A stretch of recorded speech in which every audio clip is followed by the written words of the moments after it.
Salut à tous, on se retrouve aujourd'hui pour une nouvelle petite review.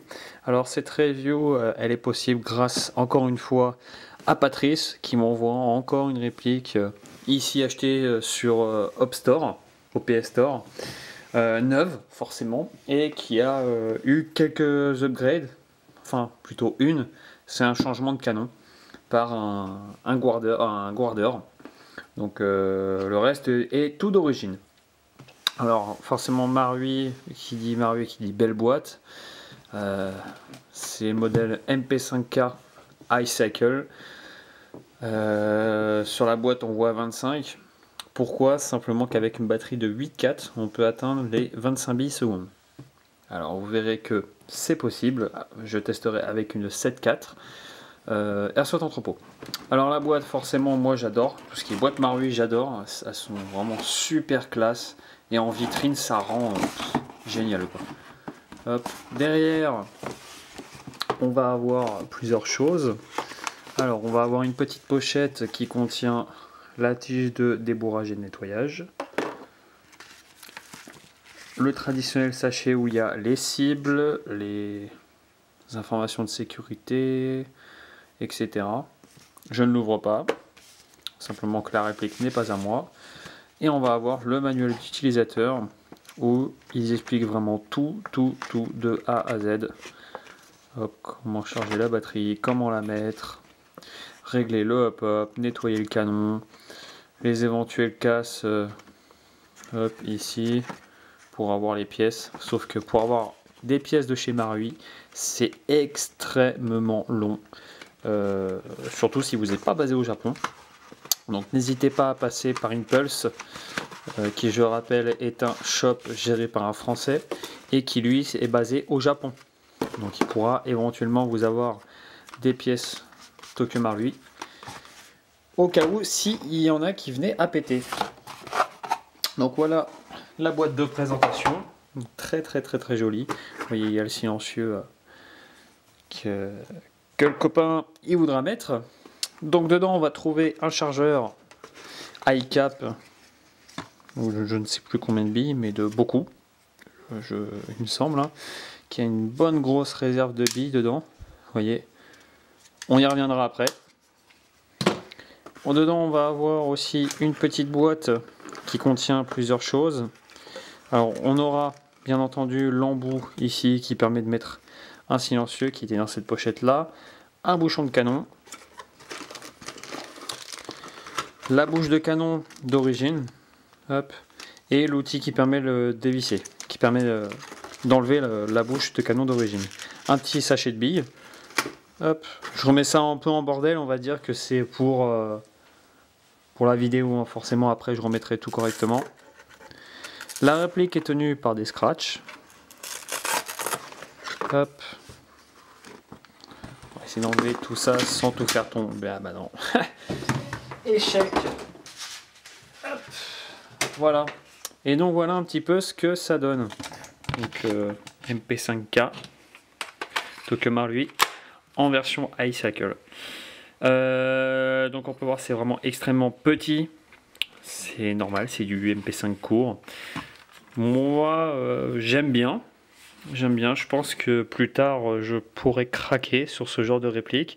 Bien que les MP5 c'est assez spécial, mais la version courte et version iCycle, franchement, ça me tente de plus en plus. C'est des répliques qui fonctionnent extrêmement bien. Alors comme je vous ai dit, on aura un embout de canon ici, sauf que, bon voilà, ici il est plus grand, sauf que d'origine en fait, je crois que je l'ai un peu trop serré, d'origine en fait on avait une bouche de canon qui venait s'arrêter net. Hein. Donc pour ça, pas de souci. Donc le pas de vis est fourni. Tu vas pouvoir mettre un petit silencieux par exemple ici. J'y arrive bien sûr. On va y mettre dextérité légendaire. Et surtout ma logique, si je ne visse pas dans le bon sens, ça risque pas d'y aller. Enfin bon, je vais pas le visser jusqu'au bout, mais voilà ce que ça donne, un petit silencieux. Bon, ça donne une certaine gueule, c'est... Faut aimer. Voilà, faut aimer. Après, vous pouvez mettre un cache-flamme, tout ce que vous voulez, une rallonge de canon, enfin vraiment tout ce qui est compatible. Enfin non, horaire, je dis des bêtises. À l'avant, on aura une poignée MP5K de tout ce qui est plus standard. Hein. Elle manque un petit peu de finition, les arêtes sont assez vives. Je pense que c'est dommage. Bon, après, on peut pas tout avoir non plus. Hein. On aura un front sight fixe. Hop, pareil, en alu, je pense. Un levier d'armement fonctionnel dans le sens où il n'ouvre pas la trappe, mais qui peut être bougé pour faire du HK slap.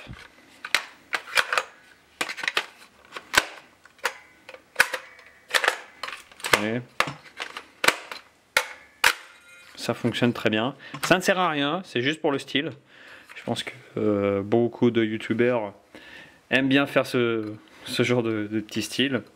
Alors il faut savoir que Marui, pardon, pour les gens qui préfèrent parler en japonais, bien je ne parle pas de japonais, bref, c'est de l'ABS, un dérivé de plastique donc il n'y a pas de métal, enfin de corps en métal sur cette réplique. Néanmoins les finitions sont très bonnes. On va avoir la reproduction des soudures ici, donc elles sont très bien faites, il n'y a pas de souci. Un cal 9x19 ici même. Alors je soupçonne que ça soit Opstore qui fasse graver ses numéros de série, mais alors vraiment dégueulasse. Franchement, il pourrait le mettre en dessous ou quelque part où ça ne se voit pas. Donc ça serait plutôt sympa, je trouve, de leur part, parce que là, franchement, ça fait vraiment moche, ça gâche la beauté de la réplique. Ou alors limite en dessous, quoi, un truc qui fasse à peu près réel, quoi, parce que ça n'existe pas. On va avoir d'autres marquages ici, donc les marquages du sélecteur de tir. Donc CQ, semi, auto, et qui est bien sûr ambidextre. Semi, auto, CQ. En dessous, on aura donc la trappe moteur avec le réglage de celui-ci, aperçu de la gearbox et du puits de chargeur. On va avoir un bouton d'extraction de chargeur, enfin de rétention de chargeur ambidextre. Je m'explique, on aura bien sûr le loquet, le fameux loquet, hein, très connu, mais on aura de ce côté-là aussi le bouton, comme sur, je crois sur tous les MP5 ils y sont. J'ai pas envie de dire de bêtises, mais vous voyez, ça déverrouille le chargeur. Donc ça c'est plutôt pratique quand on a du mal à utiliser ce loquet-là qui est plutôt dur, je trouve. Bon, au moins, pas près de se barrer. On observe également ici la présence de l'emplacement pour mettre une crosse rétractable. Donc il faudra juste virer l'embout, mettre un embout de crosse rétractable, il me semble. À l'arrière, on aura deux goupilles qu'il faudra enlever pour pouvoir mettre la batterie. Batterie type stick. Hop. Et voilà, ça nous donne accès au compartiment batterie. Je vous fais voir la batterie directe. Ce genre de batterie là. Donc là elle est connectée en TEDIN. Bon, je pourrais pas vous la faire voir brancher. Mais vous voyez, on l'enfonce jusqu'au bout. Et en fait elle va venir se mettre embutée sur le levier d'armement. Ce qui fait qu'en fait votre levier d'armement va être bloqué et va servir de chasse batterie en gros. En gros, si vous le tirez en arrière, vous voyez la batterie part. Mais il y a la place pour une 7.4, hein, pas de souci. En 11.1, je crois pas. Simplement que c'est pas fait pour, d'une part. La 11.1 n'est pas fait pour ce genre de réplique. Et de deux, elle est bien trop épaisse. Voilà, tout simplement. On aura un fusible type auto dedans. Donc là, on n'a rien. Ceux qui voulaient voir, hein, on sait jamais. Hop, on remet juste les goupilles pour la vidéo. Ensuite, on va voir un petit attache-sangle à l'arrière. Hop, très pratique pour le laisser prendre et l'avoir à portée de main. Un organe de visée type tambour. Enfin, un cran de mire. C'est un cran, c'est pas un œilleton. Arrêtez de dire des conneries. Donc on a ici le petit, le grand, moyen, tout petit et tout petit. Voilà, c'est réglable en hauteur et en dérive. Là aussi, les soudures ont été reproduites. On va avoir un petit marquage ASGK ici. Pareil, sélecteur, hein. Fonctionne très très bien. La trappe d'éjection ne s'ouvre pas. Elle est fixe, elle est moulée dans le corps de la réplique. Néanmoins, pareil, les soudures ont été reproduites. On notera aussi la présence d'un rail haut, un rail type Picatinny pour fixer tout ce qui est optique. Donc ça, c'est plutôt pas mal en soi. Je viens de voir un instant, non, ça c'est pas un défaut de moulage, donc ça me rassure, je croyais. Donc là, on aura Made in Japan, Tokumarui, Starling VA. Et là, on aura le 11A. Alors pourquoi? Je ne sais pas. Tac, tac, tac. Je vais retirer le rail du haut et vous allez voir qu'il y a d'autres marquages juste en dessous. Hop, donc là, j'ai retiré le rail du haut et là, on voit HKMP5K, un numéro de série, donc le 94 430, les proof marks et 106. Alors, ne me demandez pas qu'est-ce que c'est, à part qu'ici, il y a l'aigle impérial. Voilà. Donc, très très fin, les marquages sont vraiment très très beaux. Et c'est vraiment très très bien réalisé. Marui sur ça savent vraiment faire les choses. Je m'en fais pas pour les autres répliques, hein, comme d'hab. Donc voilà, sans le rail, ce que ça donne. Pas dégueulasse non plus. Forcément, qu'il y a EG, 10 batteries, comme je vous l'ai fait voir. On va mettre une batterie, des billes. Et on va tester un petit peu tout ça, ce que ça donne au chronie, la cadence, la régularité des FPS. Et avant toute chose, je voulais faire voir un petit truc. Forcément, chargeur, pile chargeur. Alors d'origine, on aura ce faux chargeur avec les faux pruneaux de 9 mm qui s'ouvrent en tirant comme ceci. On remplit 2 billes dedans. On peut même ouvrir les deux. Ça, on peut remplir et là et là.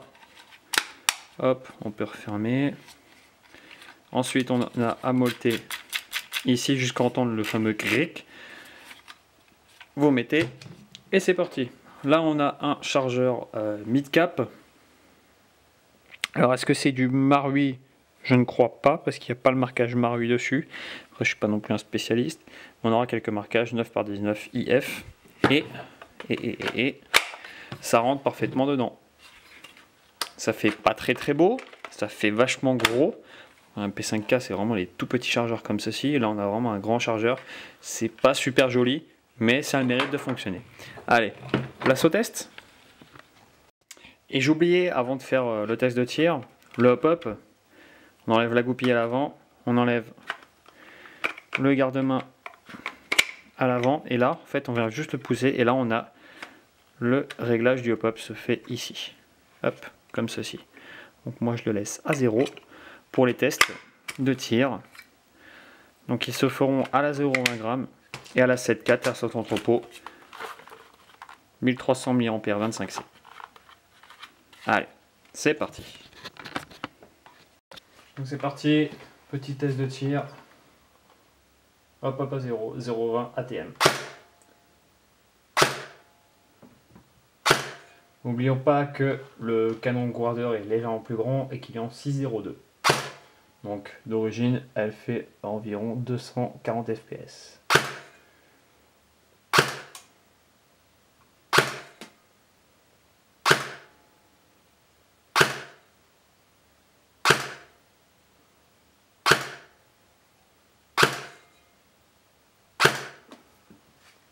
Donc c'est pas hyper régulier, j'ai l'impression que j'ai eu quelques pics d'FPS. Mais quand on regarde bien, ça tourne autour des 254, 256. Donc voilà, il y a eu même un petit pic à 272. Bon, c'est pas non plus un truc de ouf. Je pense que ça vient plus des billes que de la réplique à mon avis. Je pense plus ça. Mais donc voilà, c'est hyper régulier. Maintenant, on va passer un petit coup en auto. Ah ouais, ça cadence pas mal, hein. Donc on a 23 billes secondes pour 232 fps. Hop. On va recommencer une petite rafale. Ouais, c'est pas mal. On a pareil 23,1 billes secondes. Donc en fait c'est hyper stable au niveau de la cadence. On est à 250 fps. Ce qui est relativement très très peu. Et donc ça passe partout. Vous ne serez pas recalé dans vos terrains. Oula. Donc pareil, 23,1 millisecondes, c'est hyper stable. Ouais, franchement, une très bonne stabilité au niveau de la cadence et des FPS. Malgré que je pense que ça vient plus de mes billes plutôt que de la réplique. Donc bah voilà, pour moi en conclusion, c'est une très belle réplique, encore signée Tokyo Marui, qui a une très belle cadence, une très belle régularité. Comme je vous ai dit, je pense que ça soit plus mes billes qu'autre chose. Donc voilà un petit peu pour ça. Bon, c'est de l'ABS, moi je suis pas trop fan. Après, bon, ça reste Tokyo Marui, ça reste costaud, et puis c'est surtout, ça va durer dans le temps. Moi j'ai quelques répliques Marui qui ont quelques années maintenant et qui sont toujours vivantes, bien qu'elles soient toutes d'origine. Donc voilà. Moi je vous dis merci d'avoir vu cette petite vidéo, et puis moi je vous dis à bientôt pour une nouvelle petite review. Allez, ciao les gars!